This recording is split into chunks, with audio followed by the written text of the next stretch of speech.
Hello all. ये video में हम लोग बात करने वाले हैं बोनस शेयर्स के बारे में। बोनस शेयर्स कभी कंपनी को कभी देना चाहिए? क्या ये इन्वेस्टर के लिए अच्छा होता है कि बुरा होता है? बोनस शेयर्स की वजह से प्राइस में क्या फ्लक्चुएशन आता है? और सबसे बड़ी बात, क्या बोनस शेयर्स रियली ये फ्री होते हैं? इसके टैक्सेशन के बारे में हम लोग जानेंगे।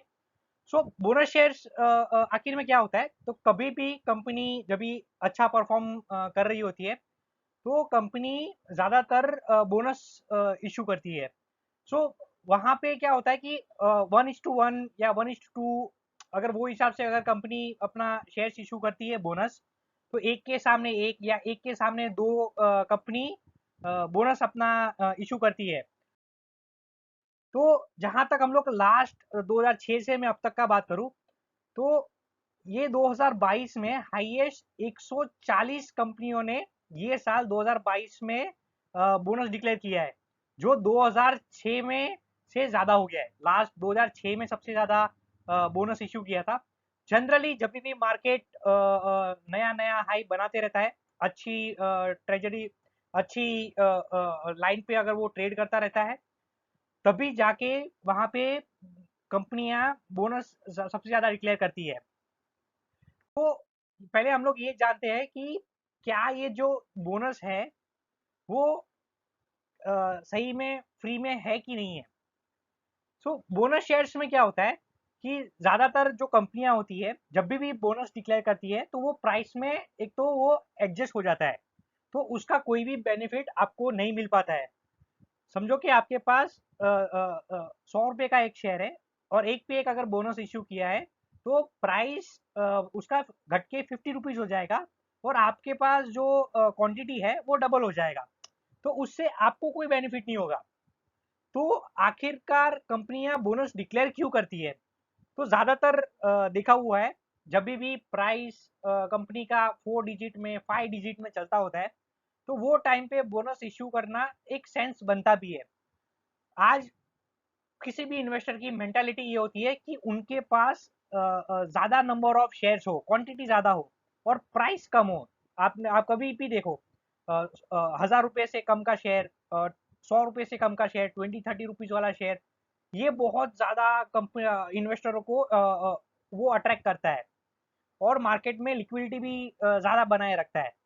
सो कभी भी कोई भी कंपनी का शेयर अगर वो 4 डिजिट 5 डिजिट में हो, मार्केट में लिक्विडिटी कम हो, तो कंपनियां ज़्यादातर बोनस इश्यू करती है ताकि मार्केट में नंबर ऑफ शेयर्स बढ़ जाए और जो प्राइस का जो फ्लक्चुएशन है वो बहुत कम हो जाए। तो इससे एक एक चीज़ बहुत जानने जैसा है कि ये जितने भी शेयर्स बोनस के आते हैं वो फ्री के नहीं आते। ठीक है? तो उस पे इन्वेस्टर को टैक्स पे करना होता है। सो आपके अकाउंट में तो शेयर्स आ जाएंगे, आपको शेयर्स आधे हो जाएंगे, प्राइस आधा हो जाएगा, आपकी क्वांटिटी डबल हो जाएगी, बट उस पे आपको टैक्स भरना है। अगर समझो आपके पास 100 रुपये के प्राइस का 100 क्वांटिटी है, बोनस इश्यू 1:1 पे किया, तो आपका जो क्वांटिटी है वो 100 से 200 हो जाएगा, बट प्राइस 50 हो जाएगा। तो आपके पोर्टफोलियो वैल्यू में कोई प्लस माइनस नहीं होगा, वो उतना का उतना ही होगा, सिर्फ क्वांटिटी डबल हो जाएगी और प्राइस आधा हो जाएगा। तो इसमें जानने जैसा ये है कि आपको जो बोनस शेयर्स दिए जा रहे हैं उसका परचेसिंग प्राइस ज़ीरो रहेगा, क्योंकि आपको वो फ्री में मिला हुआ है। तो आपको कभी भी अगर बोनस मिलता है और जब भी आप उसको सेल करो, तो आप ज़रा ये भी सोच के करना कि अगर आपने अगर बोनस शेयर सेल किया है तो वो पूरे अमाउंट पे आपको टैक्स भरना है। अगर वो लेस देन 1 ईयर में बेचा है तो 15%, और लेस देन और मोर देन 1 ईयर पे बेचा है तो 10% आपको उस पर टैक्स लगेगा। सो अगर तो इसका कैलकुलेशन कैसे होगा? समझो आपने 100 रुपये पे शेयर्स खरीदा था और 100 क्वांटिटी लिया था। ठीक है, और बोनस के बाद आपका क्वांटिटी 200 हो गया और प्राइस 50 हो गया। सो इसमें कैलकुलेशन कैसे होता है कि फीफो मेथड यूज होता है। आपने जो भी शेयर्स पहले बेचे हैं ये 200 में से, तो वो पहले डिडक्ट होंगे आपके ओरिजिनल परचेस क्वांटिटी में से। उस 100 खत्म होने के बाद जो भी शेयर्स आप बेचोगे वो कंसिडर किए जाएंगे आपके फ्री वाले बोनस शेयर्स। तो समझो आपने 200 में से बोनस शेयर्स आने के बाद पहले 100 शेयर्स बेचे, तो वो आपके वही शेयर्स रहेंगे जो आपने ओरिजिनली परचेज किए थे। तो उसका आपका जो प्राइस है वो 100 रुपीज़ पर शेयर गिना जाएगा। और जो भी प्राइस पे आप बेच रहे हो, या तो आप 50 पे बेच रहे हो, 100 पे बेच रहे हो, 200 पे बेच रहे हो, तो वो जो डिफरेंस है वो आपको लॉस या प्रॉफिट कंसीडर किया जाएगा, और वो हिसाब से आपका प्रॉफिट एंड लॉस एडजस्ट होगा।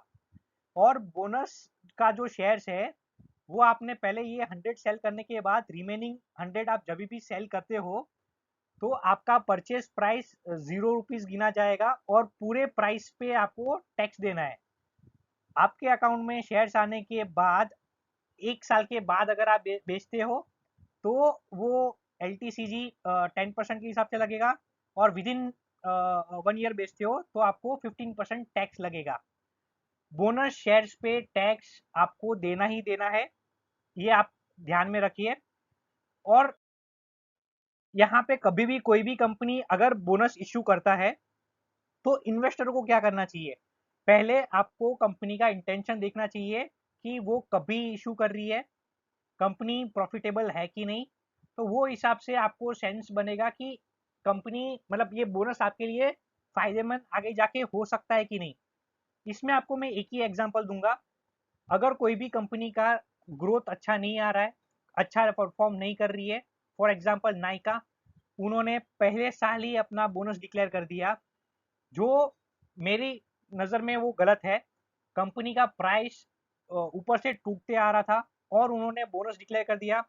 बोनस डिक्लेयर करने की वजह से प्रॉब्लम ये होगा, एक तो आपके इन्वेस्टर ऑलरेडी लॉस में है, आईपीओ प्राइस के नीचे चल रहा है, ऊपर से आप बोनस देखिए और लिक्विडिटी बढ़ा रहे हो, तो नंबर ऑफ शेयर जो सेल करने आएंगे वो भी बढ़ जाएगा।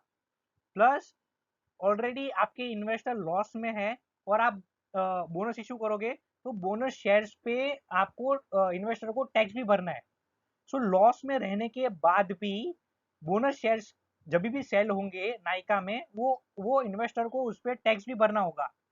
तो आपको जब भी बोनस शेयर्स आए वो फ्री आप कंसीडर मत कीजिए। आप जहां तक मेरे को पूछेंगे तो मुझे बोनस शेयर्स इतने अच्छे नहीं लगते। जितना मार्केट में फ्लोट कम हो, शेयर्स कम हो, उतना मुझे स्टॉक ज़्यादा पसंद आता है। ये मेरा पर्सनल व्यू है। उसमें क्या होता है कि अगर आपके पास ऐसा कोई स्टॉक है जिसका आपको लग रहा है कि इसके अर्निंग्स बहुत आएंगे और मार्केट में उसका लिक्विडिटी कम है, तो प्राइस 10% 20% के सर्किट पे मूव होने का चांसेस ज़्यादा है, क्योंकि मार्केट में लिक्विडिटी नहीं है। तो जब भी कोई फंड हाउस बाई करता है तो उसको ऊपर के प्राइस में ही बाई करना होता है। तो जब भी मार्केट में मतलब मुझे जहाँ तक आप पूछोगे तो मैं वही स्टॉक ज़्यादातर देखता हूँ कि जहाँ पे लिक्विडिटी कम हो और अर्निंग्स जोर से आना हो। सो किसको पसंद आता है और किसी को ये चीज़ नहीं पसंद आता है, लेकिन जब भी बोनस डिक्लेयर करे, अगर नायका जैसा सीन है तो आपके लिए वो अच्छी बात नहीं है। अगर कोई भी अगर कंपनी अगर ग्रोइंग है, 20% से उसके अर्निंग सालाना आते जा रहे हैं और वो बोनस डिक्लेयर कर रहे हैं, तो फिर आप उसको अच्छा कंसीडर कर सकते हैं। ये पॉइंट ध्यान ज़रूर रखना। शॉर्ट टर्म और लॉन्ग टर्म जो भी आपको टैक्स लगेगा जब भी सेल करने के टाइम पे, आपका बोनस शेयर्स का प्राइस 0 कंसीडर किया जाता है और वो हिसाब से आपको टैक्स भरना होता है। अगर मेरा वीडियो आपको सही लगा है तो आप सब्सक्राइब ज़रूर कर देना मेरा चैनल, और वीडियो को लाइक ज़रूर करना। कुछ भी अगर आपको क्वेरी है कमेंट ज़रूर कर दिया करना। Thank you.